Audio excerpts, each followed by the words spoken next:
Are we hot? We're hot. All right, we're back with another episode. First, head over to the website, www.johnbartoloshow.com. Go check out all the sponsors there. I want to thank a few of them now. Gallo Technologies, Rhino Metals, Volquartsen Firearms, Galco Leather Holsters, Blackwater Ammunition, Pulsar. Thermals are coming down in price, guys. Go check out Pulsar. Special thanks to them. I want to take a minute and also thank Right On Optics. And I want to ask you guys, if you can, leave reviews, tap thumbs up, hit subscribe. Appreciate everybody. Got a special guest today. I'm going to learn a lot today. I'm excited. This is like the day I learn the most of something I know the least about, if that makes sense. We got a professional knife thrower in the building. Jason Johnson, pro knife thrower. What's going on, brother? What's going on with you, man? So hopefully I didn't build that up too much. Now listen, what is a professional knife thrower? And I know there's no hope for me, but how do you become one? Well, I mean, fake it till you make it, right? That's perfect. Now, what goes into becoming a? And now this is a big thing because everybody wants to throw axes now in a bar room, and this is like a whole thing, right? What is it? What's all involved in it? Like, where do you train? So I had no idea when I was 10 years old that there was a whole thing out there, Right. and you're asking me what it takes. Well, what if I set it in two different sections? Competition throwing, and then what I'm doing, which is combative application. Take me through it. Okay.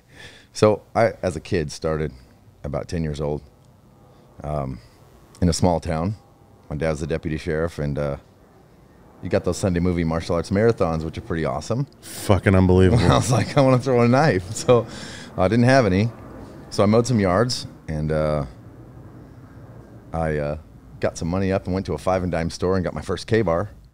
And I brought that back and dropped the 2-foot around tree in our front yard. And it fell over, and I got in a lot of trouble. But during that time, I kind of programmed myself how to throw a knife. And it was a thing that kind of happened based on an intense desire to not fail, and just, I didn't have nothing else to do. Taught myself how to throw, and based on logic and application, and it became if you ever heard of military half spin, right? Mm-hmm. And that's like an old adage, because to my knowledge, everything I can read, it's like some guys came from overseas and taught some white folks how to do some stuff, and then it got forgotten and just became military half spin around a campfire, guys throwing or whatever. But throwing something has been in human culture since its inception, until we started shooting things. Once we started shooting arrows and stuff, then throwing a spear and throwing a stone and throwing a blade maybe kind of faded away a little bit, and rightfully so. But that notion of throwing something to bridge the gap or have a force multiplier or strike someone before they can strike you became a thing that I wanted to pursue, just because, man, I don't know, there's something satisfying about throwing a blade as hard as you can and sticking it into a tree and just being like, yeah, you can do that from anywhere. And so my style of throwing is what I call cut projection. So I'm not actually throwing a knife, I'm projecting a sword cut forward. And that basically, fast forward, had became a thing that you can do with any knife from the handle or the blade. It makes no difference, and that translates into a tomahawk as well. This is a baby tooth knife, which are knives that I make. This is the smaller version, but the knife basically throws just like you would cut. So nothing changes, and that's super important when you use it in a primal defense mechanism standpoint, because you have to be able to reproduce it under duress, and that's the hugest thing. So basically, in short, 10 or 12 feet or less, the knife doesn't spin. It just goes straight. And after that, up to about 25 feet or farther, if you manipulate, it just one rotation. Right. So in competition, it's a whole different ball game. So flips by lines up to like 3 rotations at 23 feet. So it's more like darts instead of combative application throwing. So it's kind of like shooting in the Olympics versus shooting in real life. Exactly.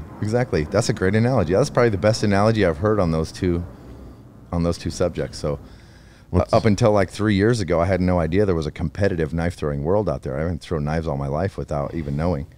And I came out of the woodwork, I guess, with some video where I throw a soda can 20 feet and pin it to a target with a knife, and it became like a thing.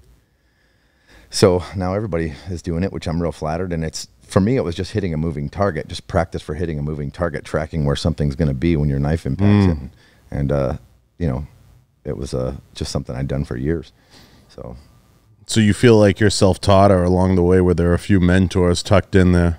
Yeah, I'm completely self-taught, which is weird because when I was a kid, I went to a couple of those rendezvous. If you ever heard of that, in like the late 80s, early 90s, there was guys that would dress up in colonial clothing and they'd go do demos or whatever. Yeah, be a bunch of Boy Scouts out in the woods, and they'd have you know, knife throwing and tomahawk throwing, and nobody threw knives. They had knife throwing competition, but there was just like, the rule was that just had to spin one time. Well, one old guy that I remember would stand right next to the target and just flip it and hit the playing card and win everything. But I never threw like that. I threw with power from farther away, or you know, up at that time when I was a little kid, I only threw by the blade because I didn't have a knife that you could throw by the handle. The K-bar has that big old knot on the bottom, that barrel lug, so you can't really, or I mean that what do they call that knot, that big old round circle of steel at the bottom of it. Master Ken would be like, it's a butt plug. Basically something like that. But you couldn't throw by the handle, so I threw military half spin, and everybody threw tomahawks, but nobody threw knives. So I started being like, well, maybe it's just not a thing. And then years later found out competitive knife throwing was a thing. But what I do is apparently not a lot of people that do it. I've had the traditional haters say, well, you can't throw a knife in combat. And then I throw that first knife and they're like, holy shit. Well, I don't know if I can curse on you. Well, it's been going on in movies for forever. Of course you can swear, we're explicit. Yeah, but and that's exactly it. So yeah, I've seen it in the movies, and shit, I turned that off. I saw it in the movies, and it became a thing that just took off. And I was like, I want to do like they do in the movies, but not like they do in the movies. Right. You know in the movies that it's like the knife can't fly. Well, it took what, almost maybe like 100 years of movie making before finally in John Wick they got it right. Like it was like quasi right in terms of shooting. In terms of shooting, yeah. In terms of shooting, at least the manipulations were very sound. And I know everybody's got their opinions, but everybody universally agrees. Like one of the good things that came out of the first John Wick, it got a little weird, was some of the weapons manipulation was on point. Like, okay, like we're finally getting it right. Like gun work was. I mean, I know Taryn. He's a buddy. Some guys, I won't name any names, but they asked me, so what do you think about the knife throwing scenes in John Wick 3? And I was like, well, we were all buddies at this point, so it was pretty open floor. I said, well, you got everything else right. And they're like, what do you mean? I'm like, they're standing there. So I threw a knife and they were like, really? And I'm like, yeah. The most, you want to know I'll bet you, I'll ask you a question. What do you think the most realistic knife throwing scene in any movie ever was? See, it's a hard one because I don't know enough about it. I would say, somebody said this to me today. They go, "What is this guy like Jason Statham from Expendables?" So that's one that comes to mind. I don't know how accurate that was. You remember Predator? Yeah, when he throws the big and he says, "Stick around." Yeah, stick around. Stick around. Yeah. So that is probably the most accurate representation of a real throw, which would be like. I mean, the human body's not that tough. And the knife is very sharp. So if I said to you, I could throw this knife through a hockey puck, what would you say? No. But yes. Oh, yeah. If this blade doesn't have handle scales, right, it's just flat, it'll go right through you unless it hits your breastplate, shoulder bone, or pelvic area. So, which asked me how I know. Not on a human. I'm just saying we've done testing. And you've probably seen some of those tests on my Instagram page with organic mediums. But those guys at Ballistic Dummy Lab made me a couple of heads, which was cool. Because I have already known what the ballistics of human tissue. Yeah, and like live skull. There's a big difference between a bone that's dead and a bone that's live. A bone that's live I can cut right off. Like with my pocket knife, I could cut your arm off like that. And you wouldn't even know. Like, are you kidding me? I mean, yeah, it's like that. So the human body is really not. When you're talking about sharp blade, it's a whole different ball game. I mean, even in, and I've liked to test what I can throw through just because I want to know. And so, I mean, I've able to get through with the full-size saber tooth about 2,100 pages in a phone book, which is holy shit. Ballistics, right? So, two bulletproof vests panels, which is like 65 layers or something. There's only been one vest I haven't been able to get through, and it was a rifle armor vest. The plates, obviously, I can't get through. But like a regular flexible vest, like soft body right armor. through it, yeah. I've been trying to get one of those stab-proof vests from the UK because, you know, they got those over there. Right. But I would like to, I would be willing to bet I could get through that because there's so much difference between a handheld puncture that only goes 20-some miles an hour versus a top flight baseball. You know Yeah, I mean? it's pretty wild. I told you I'd learn a lot to. It's pretty wild. It's a lot to take in, and now you go around and you teach this as if you can take. And this is the funny thing about teaching, right? It's you got to take like 20 years and slap it into a 3-hour seminar or a 2-hour class or whatever it is you teach. Yeah, it's made me very streamlined. Very streamlined, right? So you got to tighten it the fuck up, as they say. Yeah. But you know, it's a lot of knowledge, and it's knowledge that there aren't a lot of people walking the planet that have. Yeah, I mean, 2,000 years ago, perhaps 1,000 years ago, maybe. It's just been something that's been forgotten. But there's nothing new under the sun here. I mean, I just taught a class with the Protector Symposium, Byron Rogers, a bunch of great dudes out there, and I didn't have a single person in my class that didn't get it, that couldn't throw a knife from every region, right, all the way out to 20-some plus feet. Now, there's something to be said about if all you have is a knife, and this is a question. If all I have is a knife, throw the stone. Yeah, do you throw the knife because now you're giving up your weapon? So, I mean, I'll put it to you like this. I'm not going to tell anybody to throw their only blade. Right. But I don't only carry one blade. But if it's just me versus one guy, and that's my only choice, I'm going to plug you. And I'm going to run. I'm going to throw and go, just like you should do. It's only to stop you from chasing me. That's my goal. I'm not going out here to like teach people how to throw something with a force projected cut to be like, well, you guys are now bad guys and you work for me as like the Foot Clan or something. But it's more about like I teach everybody what can be done with a knife or needle nose pliers or a paring knife or a screwdriver or anything. And then I bring it all back to full circle and I go, now what do you think you can do with this? It's the same thing.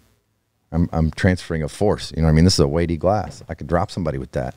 A can of Campbell's soup will take a man off his feet and send him to the hospital with flail chest. So I can have one of those in any non-permissive environment in the world. And that works really well with especially Ed Calderon's teaching, which is, you know, a lot of the improvised weapon stuff. Absolutely. You know? Absolutely. It doesn't have to be a sharp blade. And, you know, like when I'm teaching folks and we have the saber teeth and we're throwing them, that's just over a pound of steel. Does it got to stick? And I mean, yeah, I mean, we teach people how to do this and be able to look at the target and stick it. And anywhere inside 10 foot, it's no question. Right. But the thing is like, if I throw this at you as hard as I can, in the time I need it to do what it needs to do, does it matter?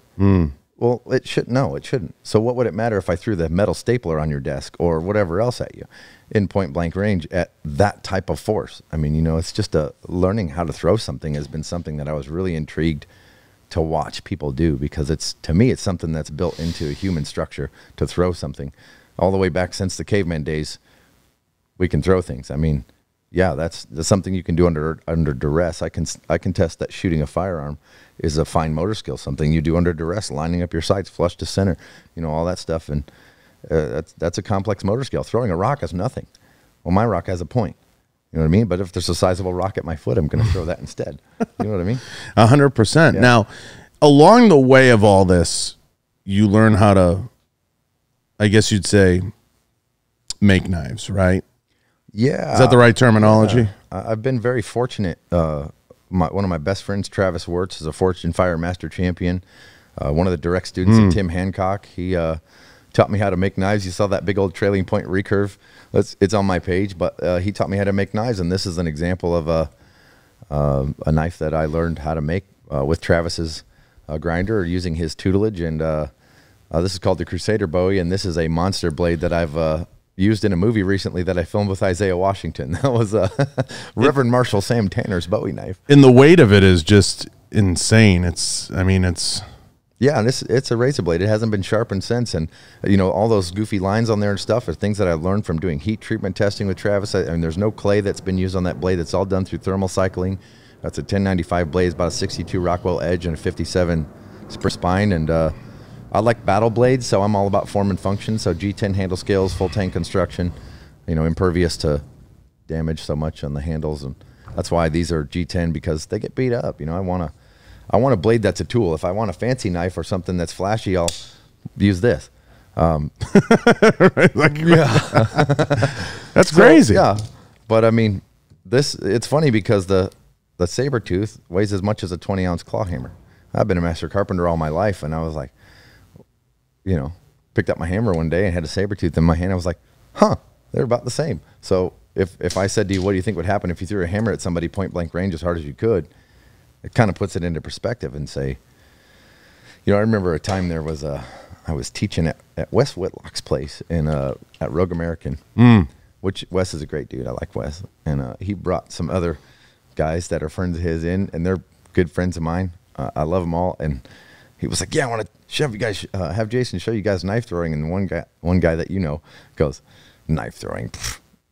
And I threw that first knife, and he was just like, what the fuck? And then he learned. So, awesome. But it's kind of one of those things that I don't mind shit talkers. I'm like, yeah, let's do that. Let's have fun and explore what can be done. It's a wild thing, and when you put it in perspective like that, I can understand it, right? Like I can wrap my head around it, like throwing a hammer, and like you said, projecting. I mean, I played baseball my whole life, throwing a ball, throwing a football, throwing any of those things. But I mean, it becomes a skill, and now what's beautiful about your journey is now axe throwing is a thing. Like people go out, have beers, and they want to go to these axe throwing places all the time now, right? Yeah, you can imagine how I watched this kind of come to pass, which is cool because, that all started because guys like us, people getting out there doing things. And it's fun when I get to teach people how to throw blades.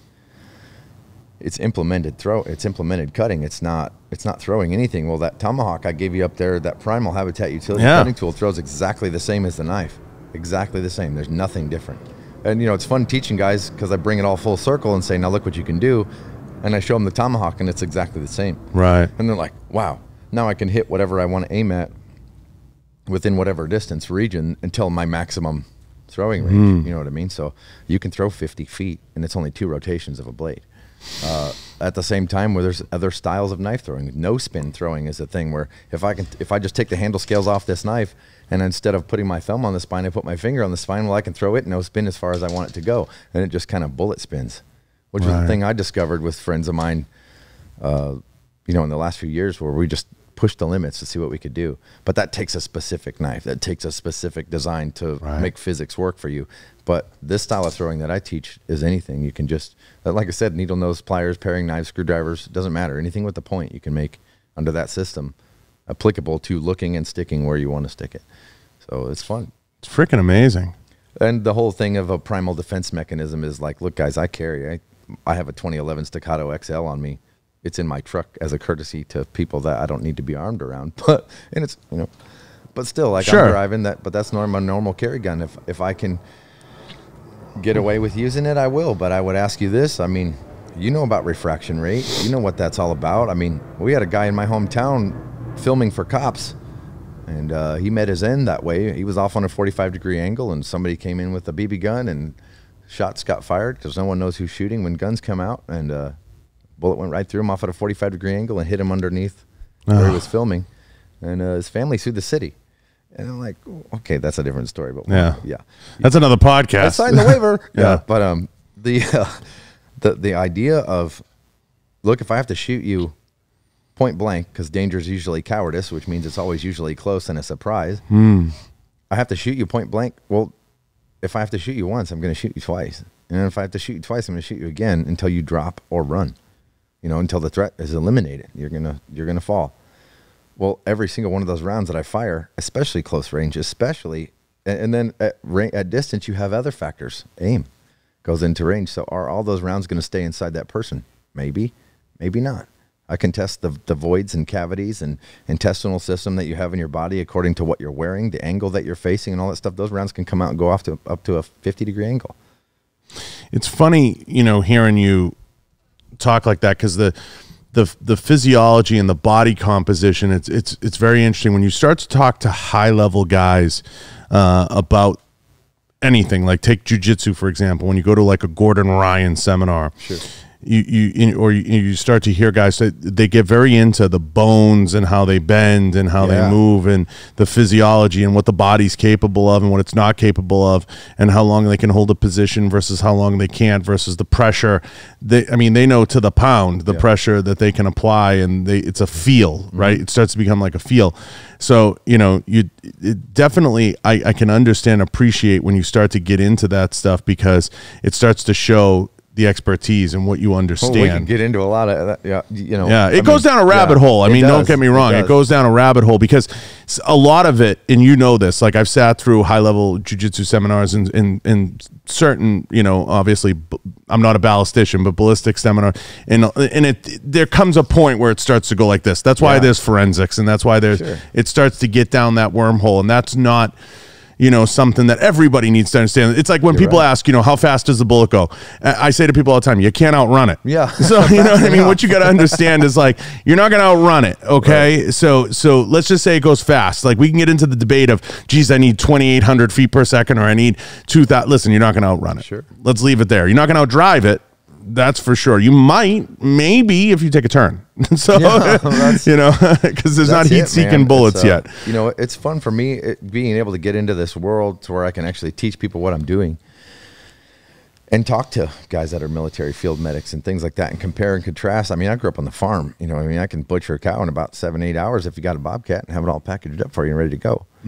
So through that, I know what cuts. I know how to cut. At the same time, I've been in classes where I've seen officers or military men with their hands shaking because they're about to stab organics. So, it's a level of experience that is, you don't do it, but to do it, you got to get out there and do it. So I had a guy tell me once, I don't know if you agree with this. I went out on my first hog hunt, this is years ago. When we first went out, he goes, you can shoot people, you can maim them, but you're not a real man until you kill them with a blade. And I was like, I was a little, I think it's a little bit of like the buildup, but like I was a little terrified hearing that. But at the same time, there's something to be said about that. I think that's why there is something by doing it with your bare hands. And when you're right, when you talk about the shaking, after you do 5, 6, 8, 10 hogs, you kind of like, okay, you get a feel for it. It's like this. I mean, you would agree with the notion that fighting someone in hand-to-hand combat until death is going to be a whole lot more of a thing than putting him down. I mean, if you hold a man strong enough and choke him off until you feel the death shake, or watch the light fade from someone's eye, I'm sure there's much more close quarters, a commitment and intimacy to a blade when there's blood is spraying all over you. 100%. You are under pressure. Right, 100%. Yeah, and that's one of the things, whether you train ground fighting, any combative, or you go out on a hog hunt, or you have the opportunity to go on a deer hunt and you participate in the ritual of cutting out the heart and all that. But even that's a little bit, it's already down. It's a little different animal. But you start to understand, like you said, what that means, and what that, you don't lose that fear. It's like, there's people that go their whole life, they never see a dead animal, a single dead anything, right? A dead ant. But there's turn my head at roadkill. At roadkill, I've had that. I'll tell you a story offline about that. I had a funny story about that, but it involves someone we may all know. But it's there's something intimate about it. Yeah, I mean, it's the same thing as, like, look, you get into the nitty grits, you see guys that get stabbed 20 times in their abdomen and they're still walking. Well, you got to start to understand the physics and the science of why that is, and talking with guys that know about things like shrapnel and things like bullets, and you start to talk about the ballistics of what you find, and I would contest the same thing about a knife. A sewing machine attack is going to be way less effective than me opening you up like a zipper. The organs have a thick, hard membrane on them. You've felt the hogs. You have to cut them. It takes pressure, so the organs can actually slide around and move around, and on a handheld stab, what makes the throw that much different? Well, the speed. It's not about the puncture, which it does do more because it's traveling faster, so stuff has less time to slither out of the way. But it's the felt force of impact, the transfer of force that I want. That's why my blades are 1/4 inch thick, because I want to transfer a force of impact. Plus, I want a solid tool. I mean, you notice this baby tooth has got a crown spine. It's 1/4 inch thick, but for me, it's like, well, I'm a carpenter by trade, so I'm going to pound on the spine of that with a hammer. and I don't want it to mushroom over to where I can't put it back in my sheath.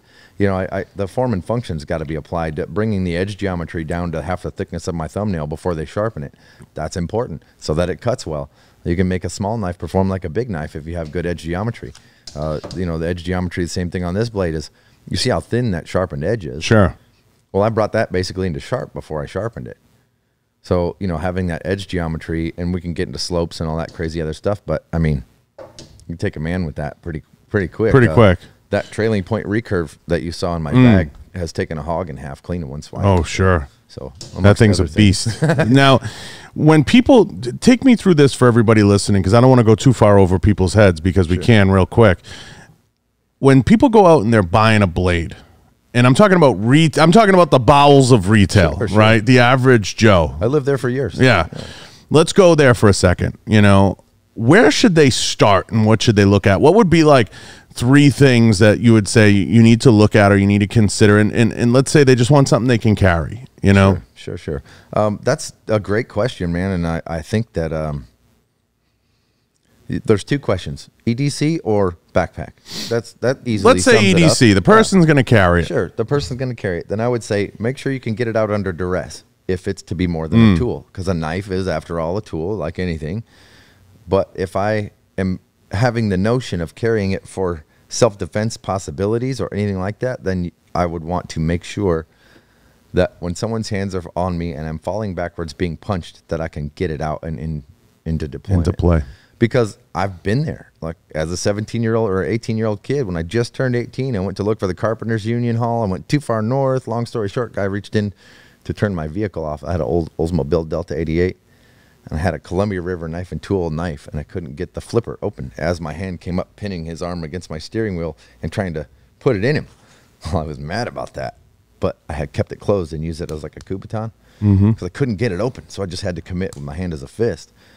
But that's a real wake-up call for me and say, well, if it don't come out under duress, it's not going to work if you intend on using it that way. Now, obviously, I have more than one knife.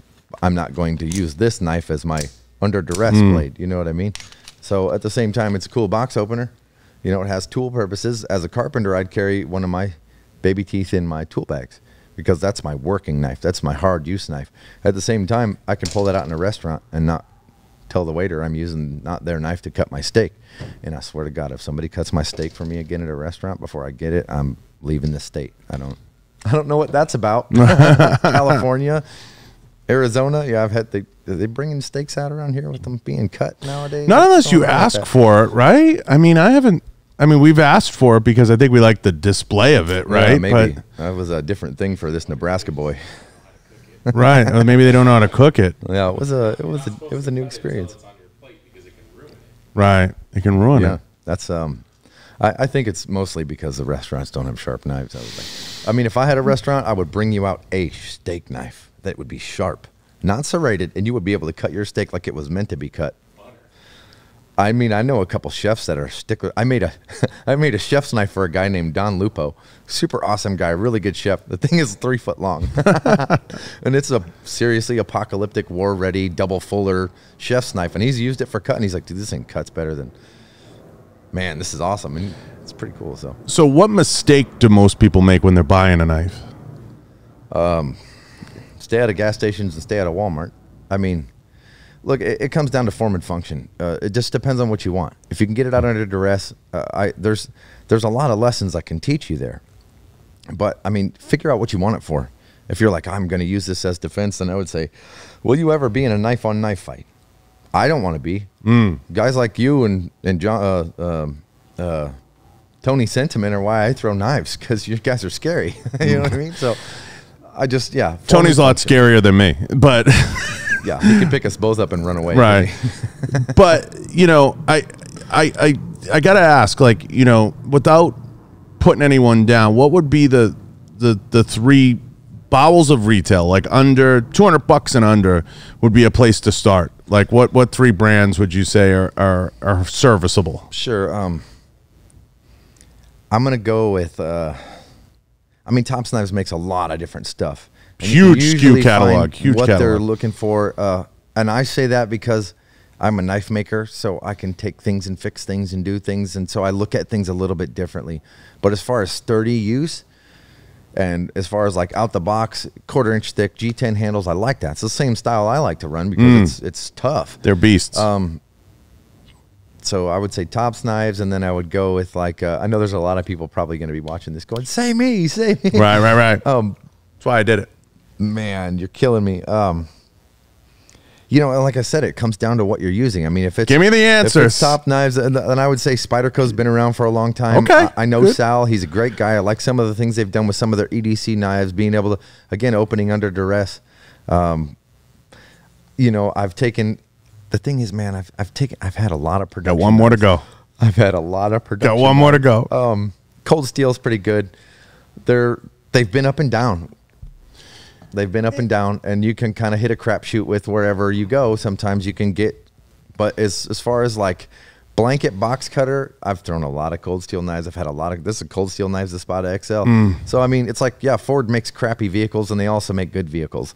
So it just kind of depends on what you get, but that's going to be my 3 tops. And to everybody listening, we're talking like $200 and under. We're not talking. But I make them too, so they're on my website. Yeah. So that's why I said, I know yours runs about $250, which I'll buy one if you have one here. I'll buy two. You know. But you know, the thing is, to everybody listening, we're talking about, you know, like I have $400 and $500 knives, and I'm not saying I know the difference, but you do know the difference between a $400 or $500 knife and some of the. Sure. And I mean, the blades that will be going on the website, I will be personally grinding and sending off for heat treatment, just because I can't heat treat that many blades because I do them in single batches. I've got customs that I make off to the side. I got other blades we're designing for other folks and doing all kinds of stuff for myself. And so there will be a bunch of knives coming out that are on my website now, but they're all made in the USA.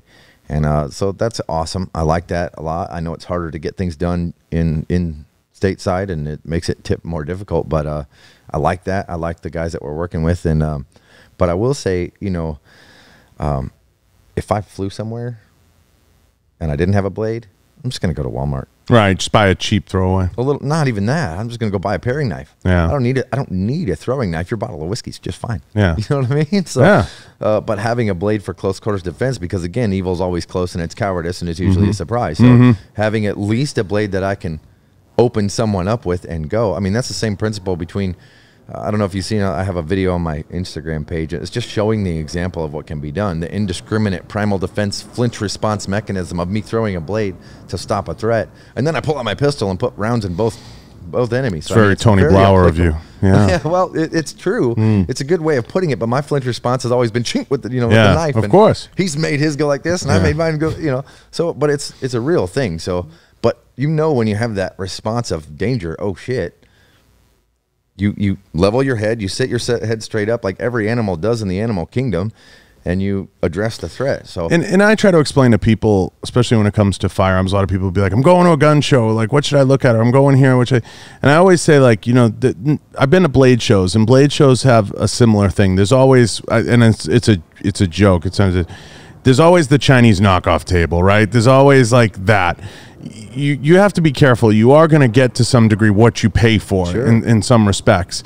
Are there some steals and good knives out there that are inexpensive that you can get your hands on? And that's kind of what I'm getting at with some of those suggestions, especially. And that's part of, too, like heat treatment is everything. Look, I can take a blade like this and make 1095 steel, whatever. I can make a 3V steel blade, but if the heat treatment sucks, it won't matter. Right.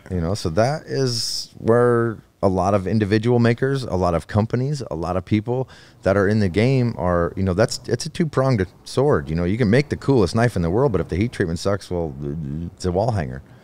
So that's a thing. That's why I put so much time and effort into metallurgy, learning about metallurgy, doing testing and evaluation with Travis, getting into the RA Grange papers and getting into all the documents and books that are expensive, that are hard to find, just all that stuff, because it makes a difference. So if you want to make good quality product, that's one thing, but if you want to do good heat treatment, that's another. And like, I got a good buddy, Brad of Peter's Heat Treating. There's the guys that are going to do my batch heat treatment. I've toured that facility. I know what they do. I have a good relationship with Brad where I can say, here's what my numbers are, here's what I'm getting, what do you guys, but they have some of the most advanced heat treatment stuff on the planet. They're insane with their heat treatment. So my batch stuff's going there.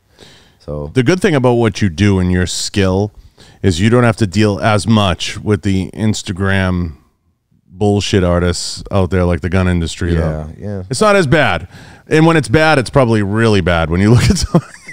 I mean, there's the form and function has always been my game. So keep it simple, stupid has always been fun. At the same time, there's a lot of great knife makers out there that make really cool knives, but might not work so well for combat. There's not much new under the sun. We got the, like, karambits. Fix that, you guys. Like, there's no, a karambit is a hand sickle. It's a working tool. They would reach over, bend over the grain, hand sickle. The ring was so I could get it out quickly, and also so it didn't come out of my hand when I'm trying to move around. But you spin the thing around on your finger and take your finger out of the ring. Don't keep your finger in the ring. Go ahead, put your finger in that ring and take a swipe at a stack of tires and see what happens to your finger. So a lot has been lost in translation. And I can show people how to manipulate a karambit. Is this a blade I'm going to pick? No. For any reason. But the reason is not because the blade doesn't look cool or it can't be manipulated. It's because this hook shape that goes in and cuts out and in and cuts out and in. So it leaves like a chatter effect. Sure. You know what I mean? So it's, but at the same time, I don't know how many people have probably had that. I've seen people spinning the thing around on themselves and just, there's nothing new under the sun, right? So keep it simple, stupid. Form and function is the way it is. I mean, people are like, oh, my hand's going to slip up the blade. Well, yeah, if you do something goofy, but if you make a grip like this and stab it, I promise I can grab a pencil and stab it into a target so hard it explodes and my hand won't slip down the blade. So at the same time, I add some features to the blades that, and this blade's patent pending. So the features that I put into it for the reasons are something that have been accumulated over time. Things I like, things I didn't like about blades that I used. And I mean, ek knives, you remember those from back in the day? I use those all the time. And throwing an ek knife is a pleasure. It has form and function. It's not churched up, you know, so I use some of those implements and things that I like. But yeah, there's nothing new under the sun. It's straight blade, straight handle, straight blade, single edge. You know, people are like, oh, I got this dagger. There's a dagger that I'm working on in my bag right now that's beautiful, but I can only use one side of the edge at a time. The only way a dagger will cut with both sides of the edge is what? You stab. That's it. So, you know, I don't get the whole laws on the daggers thing. You can only cut one way with it. To me, a blade is only reserved to stab, and when your blade is too dull to cut. That's just, you know, that 16th century logic. It doesn't go, it's not hard, you know. So the same thing, form and function must be applied. At the same time, I can go to Walmart and get a knife that works. It just depends on what you want. Do you want to shoot a high point or do you want to shoot a staccato? I run a staccato. Why? Because I busted my butt to try to make enough money to...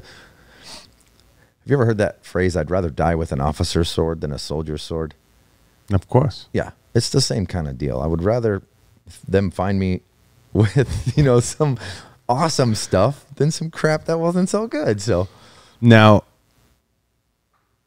if you had to look back, and this is something that I'm really curious about. You see people, you know, they have samurai swords, they have broadswords, they have all these different things. Is that stuff, you know, more of like a collectible? Like people say, you know, like you talk a lot about form and function, and I try to be realistic, right? But like you get people that are like, you know, they have a room full of frickin' like with gun. Perfect examples, like with firearms. This is what I'm trying to equate it to. Has some stuff reached the level where it's a collectible piece? I mean, yeah, absolutely. But, you know, it's I prefer to think it's like a romanticism of nobility and violence, and, you know, just like the whole culture of where we came from. Yeah, I mean, swords are pretty much impractical. I have some. I've cut animals in half with them as a, you know, example of show. You know, we've done. You've seen stuff that I have with me. So, yeah, am I going to be able to carry that with me? Well, at Blade Show. Maybe a costume party, something fun. At the same time, it's nothing illegal about how I carry this blade with me all over the country. It's usually on my hip when I'm riding my dirt bike, but I come from a place that... Well, if you go to the same town Rambo went to, you might get into trouble. I saw that. But yeah, I mean, to me, riding my dirt bike... The man just wanted something to eat. Yeah. I mean, the man just wanted something to eat. I almost went online the other day and bought a cheesy knockoff Rambo blade just to have it here to have you make fun of me.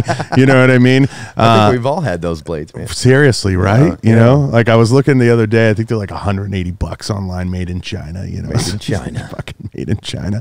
But I was like, I wanted to have this on the table and be like, this is what I carry, just to see you cringe, just to see the cringe, the compass in the bottom. Oh my, yeah, the matches, There were 3 different ones though, right? If I remember, there's the first one. Well, there's multiple now. There's like 4 or 5 movies.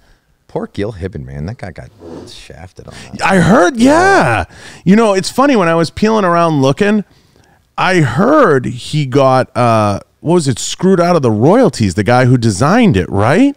Yeah, from what I understand, I don't know the ins and outs, but I mean, I know Gil Hibben, and I know he's not doing the best, and I know that sucks for anybody who's put work in for anything. I mean, I'm a capitalist. I've never worked for a poor person, so. If I recall, didn't he do it as a prop?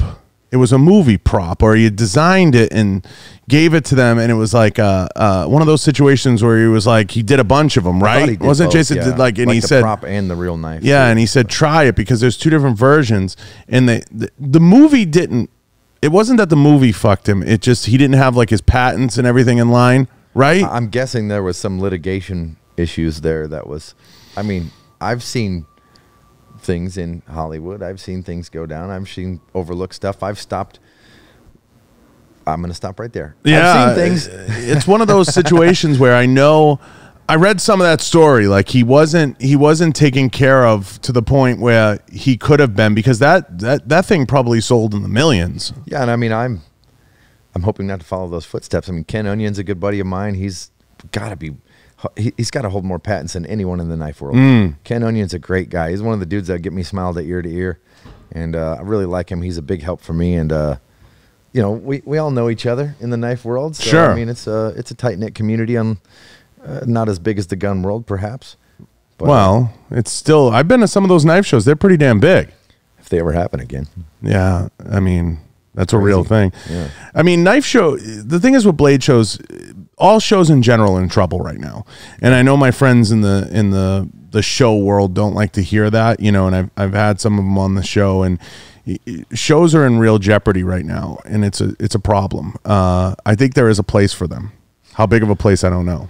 Yeah, I just I have my reservations about that, man. I'm a constitutional guy, and I'm not a big fan of quarantining healthy people. I get it. You know, but hey, at some point, I think people are going to have to stand up, or they're going to lose their freedom and they're going to lose their capitalism. Well, I think it's happening now, Jason. Yeah. I think it's happening now. I think across Texas not that long ago. So I think everybody's at their wits' end with a lot of this shit, and I do think it's coming. I think you're absolutely right, but I think it's. I think it's coming to a head now where people are just like, the hell with the mask, the hell with this. You know, we're at what, almost 10% of the country vaccinated at this point, if not more. So, you know, I get the need for protecting yourself, and I understand that. I mean, I get it. I can't not respect, okay, you got elderly people, you get certain segments that they just can't get sick. Yeah. I'm not going to take that away from anyone either. I just, up until last March, science meant something. It kind of disappeared. So you're not wrong. I just, to my knowledge, things are different. So I'm not a doctor. I'm not going to claim to be, but I've been traveling all over the country. I was traveling when this all started, and I've traveled ever since, and I've had many COVID tests, and I'm still here. Yeah. So are 98 point, however many other percent of the people that have got it. I think it was like Tony Robbins or someone said it. The same amount of people died in 2019 that died in 2020. I mean, I haven't heard the flu apparently died too. Yeah, the flu's not a thing anymore, right? Yeah, but yeah, it's like anything else. I mean, when you look at data can be construed in a lot of funky ways. Yeah. But and I mean, the bottom line is here: it's either 6 foot, it's either a mask, or you're closing down businesses. Which one? Now it's 12 feet and 2 masks. But the kids don't got to wear one because they're lower, and you got to close. You got to close the business because you might catch it if somebody sneezes in your food. I mean, you can catch a whole lot of shit if someone sneezes. Yeah, that's what I mean. I've taken every OSHA respirator class known to man as a carpenter, and I'm like, I guarantee you, those mask things that you put over your face are only going to make it easier for you to get sick. Unfortunately, that's the reality. It's micron level. It's if I fart, you're still going to smell it, kind of a thing. Where you know, that's terrible. that's terrifying. So I want to kind of ask you this: if somebody is signing up, there's a lot of, again, without naming and getting in it, there's a lot of blade classes out there. Sure. There's a lot of guys teaching blade combatives. There's a lot of guys teaching blade tactics. I've taken a couple of them. We could talk offline about who, but I've taken Sure. some. But there's a lot of these types of classes out there. When people are introducing a blade into the fight, what types of instruction, or what should people basically understand before? Because it's very easy to sign up for a gun class, right? You can give people kind of like a couple questions, you know. And I always tell people, start with the guy who's like the club pro. It's like golf. Like, start with the club pro.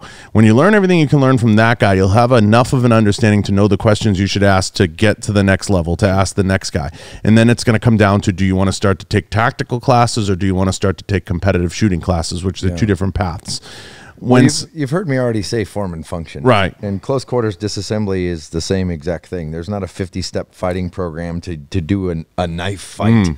I don't believe that people are knife fighters, because how many knife fights have you been in? You know what I mean? Like, I'm not a knife fighter. Yeah, I'm pretty handy with the blade. I know how to handle myself in confrontation. I've used the blade apparently better than a lot of people, but I'm not a knife fighter. At the same time, I'll show you how to cut somebody apart with a blade and disassemble somebody. And, you know, but there's not a 50-step program. There's no spinny knife fighting system. It's two silverback gorillas colliding in battle. That's realistic. Learn how to use your blade like that. Your body's only going to be able to make so many moves, and there's only so many ways your body can move to deliver an effective strike. The strongest muscles that you have to pull back to you. I mean, it's not rocket science. Learn how to open somebody up. Learn how to cut somebody apart. Learn what's going to be the difference between a mentally disabling cut and a physically disabling cut. You know, learn the simple physics of just get off me, rake, you know what I mean? Just that. A buddy of ours, Ed, gave me a 1/4-inch piece of rebar one time. And, you know, and it's always understood. I understood exactly what it was as soon as he showed it to me, but just like, oh, wow, I haven't seen one of those yet. But it was a piece of 1/4-inch rebar that had a heated up and melted over thing for your thumb. And then just a 1/4-inch, you know, it was a 4-sided spike that just barely stuck out of my hand. So you couldn't even see it in my hand. But if I hit you in the chest and rake, that sucks. It sucks. Yeah, it's going to tear you up. He showed me some interesting stuff here, some improvised stuff that he's made. I mean, I love having Ed on. He never ceases to impress with some of it. And we get along really well on how we use our blades up close. It's the same. Yeah. Like I sat and watched through his class, and I'm just like, yep, that's like that. Like, and, you know, so being able to, you know, take some of the guys off and be able to show them the same things that Ed's teaching is all it's already in the wheelhouse, you know. I really enjoyed seeing him kind of break down what they pull off of people, especially in prisons and in certain situations, because I was fortunate when I went to the academy, I went inside of a prison, and there they would show us different things they took off of guys. That stuff, that type of, like, it's not a Kim's game, but that type of game I really enjoy, because I'm like, I didn't know you could make a weapon out of that. See, if you've toured the facility, then you've seen different shanks and different things like that, some that will only stab. That's what that sewing machine attack is very,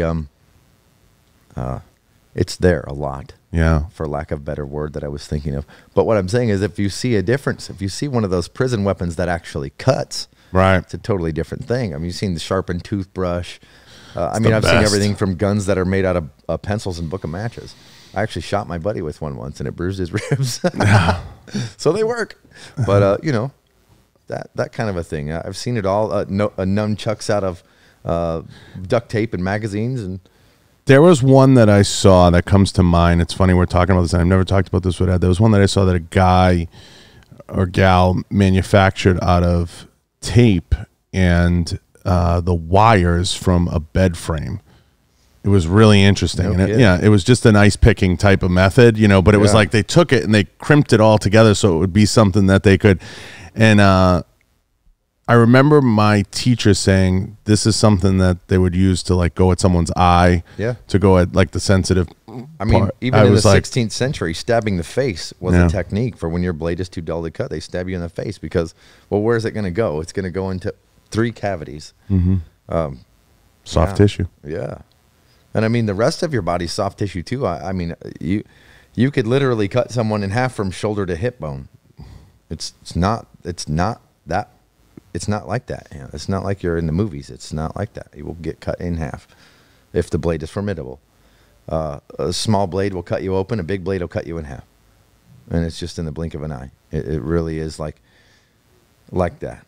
So flesh is a whole different thing, man. So, you know, a lot of times when I'm showing you know, groups of officers. A lot of hometown guys come to me a lot. I've trained with Williamson County SWAT team. I've trained, you know, just all over. But showing them and watching their eyes go, oh, when they see the difference of concealment and cover and what's in a demo, you know. So it's important for me because I think those demos in law enforcement are invaluable. I think when you come in and that's something that's really important, to be able to come in and do a demo to say, hey, this is how this works. This is what's going to happen. This is the end game if somebody introduces this into the fight. And I think people need to understand that. And I think some of those videos that we see circulate the internet, folks getting stabbed or being, you know, common ones are at the ATM machine or somebody trying to rob a lockbox. I think people have to understand, like, this is how devastating this can turn out with a couple of strokes, you know, or a couple of, like you said, rinse and repeats, you know, just kind of, you know, jabbing forward. People don't get that. And until they see it, you know, whether you demo it on gelatin or you demo it on a pig half or a hog half or whatever, to be able to get the point across, no pun intended. Yeah, and I mean, that's the, I took one of the cues from Ed because I really like, I'm a carpenter again. So pipe insulation, I was like, oh, that's way better than training knives because I can take pipe insulation, wrap tape around it and actually hit you with it and cut you with it and won't hurt you. Yeah. So like when I show guys close quarters disassembly, I'm showing them, you know, the attack way it comes in. You know, I'm not sticking my arms out. I'm like, look, guard yourself. When they attack you, attack them back. You know, one of my favorite attacks that Ed showed is to turn, what is that guy's name that does this? Oh yeah, I know that meme. Yeah, the same thing. He's just sticking his hand out. Sure, no, he's stick your blade out and then drop your weight. Yeah, that's all it takes. You take a paring knife and drop your weight once you put it in it, and leave a 3-foot cut in the side of them. So knowing the difference between a stab and how to cut and where to cut is going to be the biggest difference in your blade manipulation. If you stab in, cut out. You know what I mean? Reach and pull. Let everybody know where they can find you and where you'll be next. I'm going to be home next. I got a lot of work to do. But Pro Knife Thrower, ProKnifeThrower.com. On Instagram, Pro Knife Thrower. Folks can find me there. Scroll down. There's crazy videos. There's crazy stuff. Yeah, there's crazy stuff. We'll put the links down below. Listen, I loved having you on. Next time you're in town, we're gonna have to have you on again, and we'll have to set something up in here. We'll get the team together from Vegas. There's a lot of folks we all know. 100%, yeah. Some shenanigans. 100%. We'll definitely do it. Throw knives out of helicopters and. Oh, I'd be interested. It's on my bucket list. Yeah, no, definitely. I had an awesome time. I mean, I definitely look forward to it the next time you're in town. I know this was a quick in and out trip. Oh no, I love the place, man. I love the walls here. This is pretty cool stuff. You're welcome anytime. Love to have you back. To come in. 100%. Absolutely. Next time I'll bring some stuff so you can throw some knives. Oh, absolutely. We can rig something. Do it in studio. I'll just bring a target wall. Yeah. Well, 100%. Tell me what I got to buy. We'll get it. I'll get something. Jamie's got a target in her backyard. We'll just have her bring it. Whatever. We'll build it. I don't care. Rory, we're out. I think we got the sponsors right. Head it on out. Close it out. Hell yeah.